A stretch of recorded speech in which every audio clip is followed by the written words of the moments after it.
હાલો દોસ્તો, જય માતાજી। આજે આપણે ગવારનું શાક બનાવવાનું છે। તો તેના માટે આપણે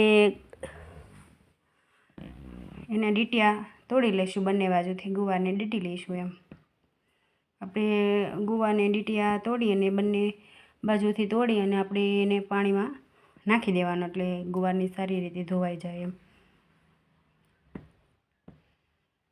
તો આપણો બધો જ ગુવાર ડીટાઈ ગયો છે। તો હવે આપણે એનું શાક બનાવશું। તો તેના માટે આપણે ખાણી લઈ લીધી છે। તો આવી રીતે 8 થી 10 કળી લઈને લસણની એને આપણે વાટી લઈશું।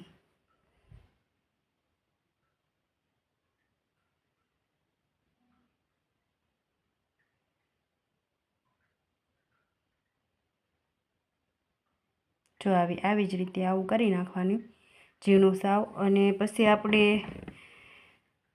આવી રીતે બાઉલ મૂકી અને એમાં 2 પાવડા જેવું તેલ નાખી દેવાનું।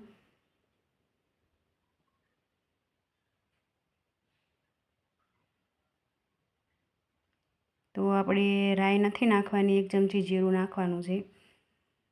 અમુક લોકો અજમો પણ નાખતા હોય છે, પણ આપણે જીરું નાખ્યું છે। આપણને અજમાવાળું ભાવતું નથી એટલા માટે।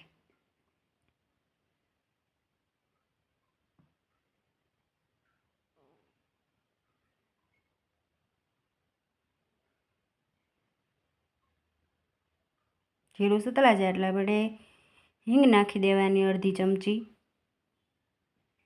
અને આપણે આ વાટેલું લસણ નાખી દેવાનું।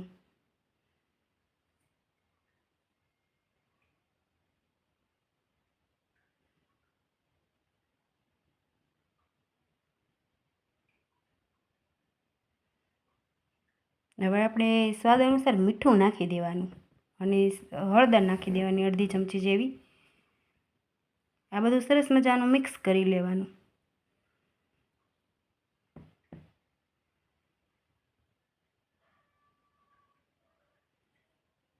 હવે આપણે આ ગુવાર નાખી દેવાનું।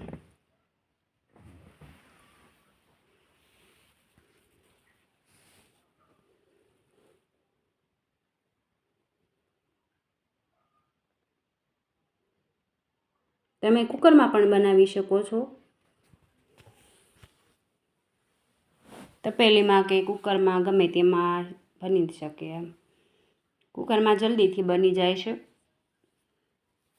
પછી આપણે 1/2 ચમચી જેવું ધાણા જીરું નાખવાનું છે,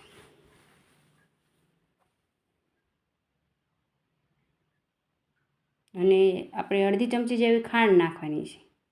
આ બધું સરસ મજાનું મિક્સ કરી લેવાનું પાછું।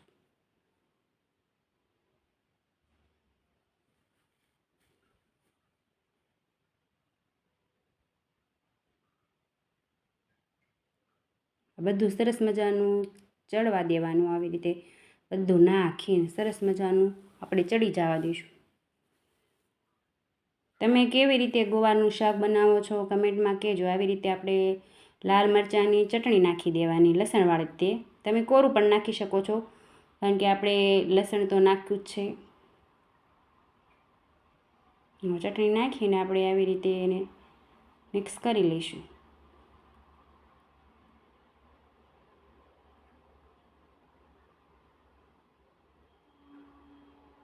આપણે ઓછું તેલ નાખ્યું છે એટલા માટે પછી થોડું એવું પાણી નાખવાનું, વધારે નહીં, 2 ચમચી જેવું નાખીને આપણે ચટણી ઓગાળવાની હોય એટલા માટે આવી રીતે પાણી નાખી અને મિક્સ કરી લઈશું। જો આપણી ચટણી સરસ મજાની ઓગળી ગઈ, પછી આપણે એમાં 1/2 ગ્લાસ જેવું આપણે પાણી નાખવાનું છે। વધારે પાણી આપણે આમાં નાખવાનું નથી અને ઢાંકીને રહેવા દેવાનું। જો કેટલું સરસ મજાનું કોરું ગુવારનું શાક બનીને તૈયાર છે। વધારે પડતું તેલ પણ નહીં અને વધારે પડતું પાણી પણ નહીં, એટલું મીઠાશવાળું થાય છે। તો આપણે હવે ડીશ તૈયાર કરી લઈશું।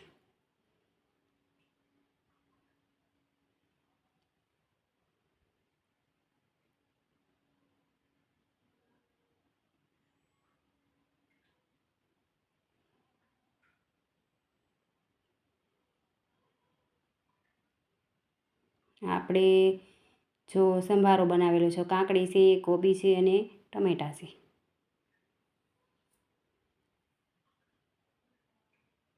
અને આપણે હવે કોરું સરસ મજાનું ગુવારનું શાક બનાવ્યું છે, આપણે વાટકામાં કાઢી લેવાની.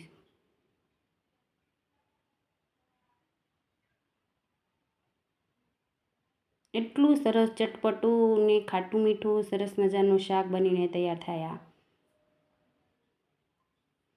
ચટણી વધારે હોય અને થોડુંક મીઠું વધારે હોય અને ખાંડ નાખી હોય એટલે કેટલું સરસ શાક આ લાગે છે. તમે કેવી રીતે બનાવો છો જરૂરથી કમેન્ટમાં કહેજો.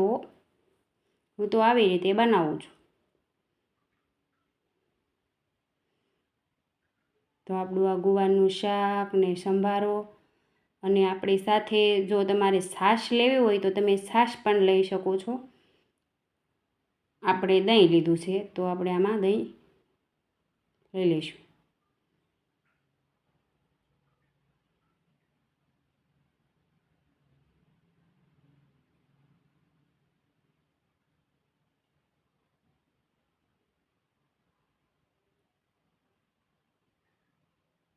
અને સાથે આપણે આ બાજરાનો રોટલો, તમે રોટલી પણ લઈ શકો છો. તમને જે ભાવતું હોય તમે લઈ શકો એમ. આપણે બાજરાના રોટલા સાથે ગુવારનું શાક એટલું સરસ ટેસ્ટી લાગે છે. તો આપણી આ કાઠિયાવાડી ડીશ તૈયાર છે.